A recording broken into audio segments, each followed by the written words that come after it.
Hello, I'm Justin Schaefer, Project Manager for Water Quality and Green Infrastructure for the City of Norfolk's Department of Public Works Division of Environmental Stormwater Management.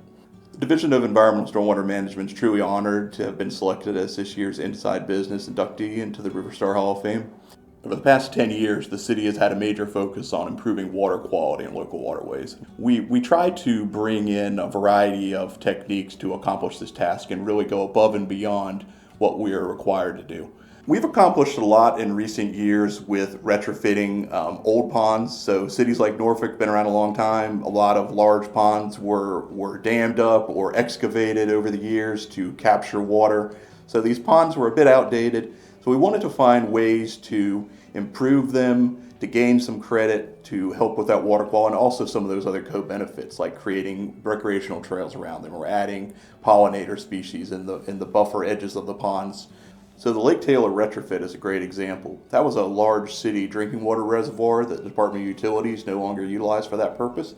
So they turned it over to the Department of Public Works, and we took it and modified it in ways by adding 4-bay structures to capture sediments before they reach the larger pond, by adding additional wetland plantings around the edge, aeration fountains out in the lake, which not only help to move oxygen and settle out sediments, but also create, again, just some better aesthetics for the residents who live along the lake.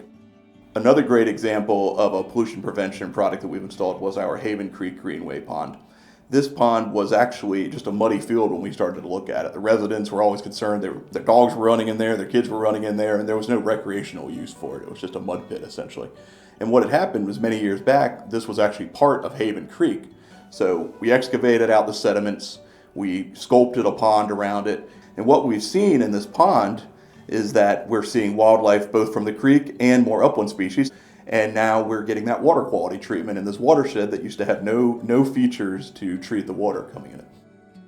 One project that I've been particularly excited about, and that's just recently completed in the headwaters of the Lafayette at Lindenwood Elementary School and extending into Broad Park. It restored over 1.5 acres of marsh surface area. It created an opportunity for us not only to stabilize a bank behind a school that was eroding, but also to do it in a community that's somewhat underserved. And it's a great way to show those communities that there are opportunities to beautify their neighborhoods, do it in a resilient way, and tie it especially into the educational opportunities. We can go out and run a bio blitz and teach students and teach community members about the different species that were planted. We added a small boat put in so they could take a kayak or canoe or just go fishing right off the shore there. And I'm really excited that we've started to do it in vast variety of neighborhoods throughout the city. We've been longtime partners with the Elizabeth River Project in helping to improve our local waterways. And this is really important because there's only so much public property in the city of Norfolk. Most of the property is private. And so it's the future going forward now that we've accomplished so many projects on public property through our ponds and our shorelines and some of our other project types.